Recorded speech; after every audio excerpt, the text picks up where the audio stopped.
This video is another in the series First Reads, where I do a reading by a poet I don't know or know very little about, and I read a poem that I've never seen before, just for the sheer joy of it, not to explain it, not to try to state what the meaning is. I do walk through and try to see how I understand it, but it's that first original understanding of a poem where you just enjoy it, you just read for joy.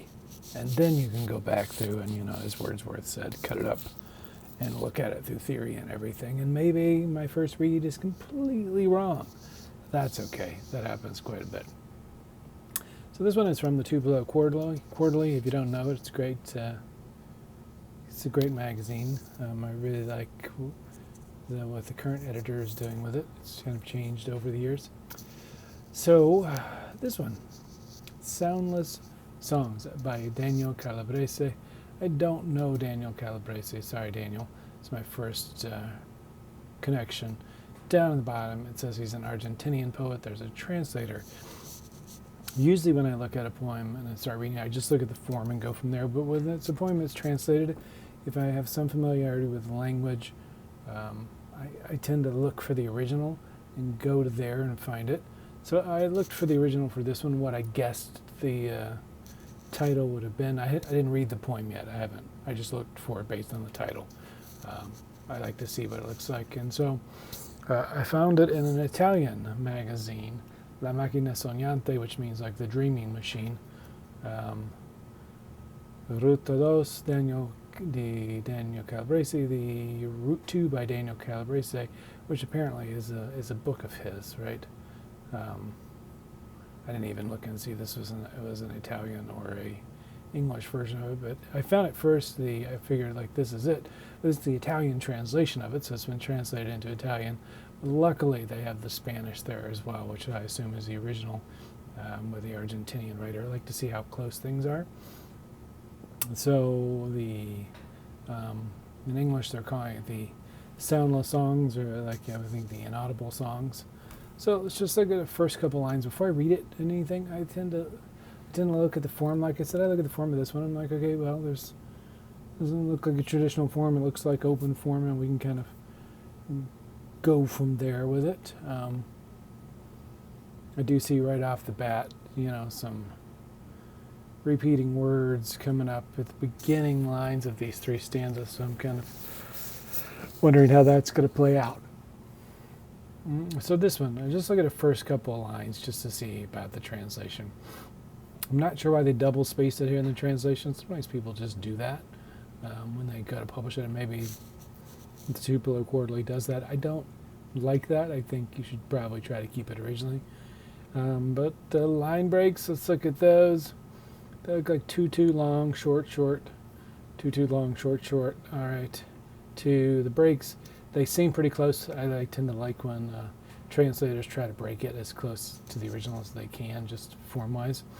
Let's look at this line. We left the microphone going all night in an abandoned forest. All right. We left the microphone going all night in a desolate forest or abandoned forest. Yeah, seems pretty straight up translation of this. All right. I like to see that, to know how much the translator stuck to it or didn't in the language of the translations. All right. So that said, I'm just going to read the translation here and just read it. It's by Catherine Heaton, the translator. We left the microphone going all night in an abandoned forest. All right. It's pretty straightforward, pretty narrative in the beginning. Not even that poetic, which I don't think matters that much right now, but I'm just taking it in. It's not playing around with language that much. The next day we played back the recording, but couldn't hear anything but a whoosh. It was like the metallic wind of a sterile planet. So like they play back this sound from all night long of the forest, and they just get a whoosh. I like this line. It was a metallic wind of a sterile planet. Let's see what it is. It was like the metallic wind of a sterile planet. So pretty straight up translation there.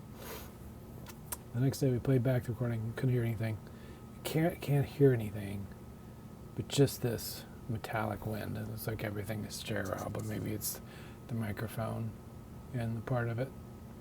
We played it back faster, so they speed it up, right? Because it's a whole night. I could see this concept of it. Then low noises began to emerge, like a conversation between two trees spreading out over the country towards Route 2. Well, this is kind of interesting. This, once they speed up the whole night, it's like really was slow, but they speed it up, and it's like a conversation emerges in this abandoned forest. And it's abandoned forest, not just a forest, abandoned or desolate forest. This conversation between two trees starts to happen towards Route 2. Route 2, I'm not sure what Route 2 is, like a direct reference for anything, like a specific road, specific place. I'll hear this conversation heading that way. We played it back even faster, all right, so speeding it up. And here's that as I pointed out in the Spanish, you have this played, and we played. So the translator does a pretty good job, because the we played, that is actually, you see this beginning out in Spanish quickly as well, right at the beginning. So we played it back even faster, and the sound swelled, like the conversation between two trees growing. Well, that's cool. I like that added element of the trees growing and the swelling of the sound. If you listen close with your head up against the wood, well, that's neat, because it's like, do you go back to the desolate forest as you listen to it and put your head up against the wood? At some point, it seems like the creaking of words.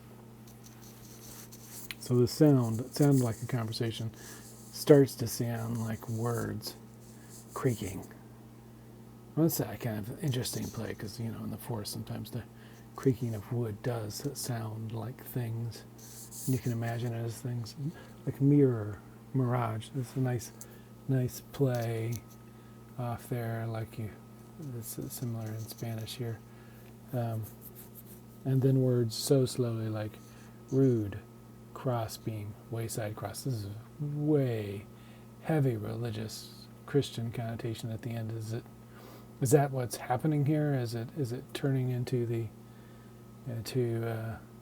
like, if you listen to them enough, you get that? I wonder if that's here. We have the crosses. Yeah, the crosses in the Spanish. How'd they do it? Yeah, the crosses in Italian, the tabernacle, they call it, and the Italian at the end. The Italian translation doesn't mirror as well as the English or Spanish that the Spanish play here of the words, the similarity of it. The Italian has to go switch the words a little bit, so it actually works better as an English translation, it looks like. So beyond that, though, it's kind of interesting. Like, you speed this up and you can hear the sound. And the sound here, this growing. I don't know how Christian to read this. I feel like I'd have to read more of this poet's work to see if that isn't meant to be that way. It feels like with the words themselves, these crosses and stuff, that's part of it. Like the wood makes the crosses as if it's buried in there, that you can hear it. And it's been abandoned. It's kind of abandoned forest. So I don't know how symbolic we should go with this. The translation is pretty straightforward. I mean, the poem is interesting. I don't look at it as a poem where like the sound of it is that exciting in the translation, but the actual narrative that it brings up is very thoughtful, and it makes me want to look into this poet a little bit more to see what he's doing. And I think it's interesting that this person is in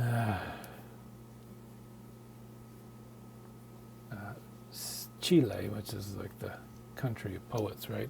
And it's influenced by and praised by Raul Zarita, which I think I don't read this as a very much of a Rita-esque poem, but maybe more reading into his work might change that. It's definitely good to get to know this one.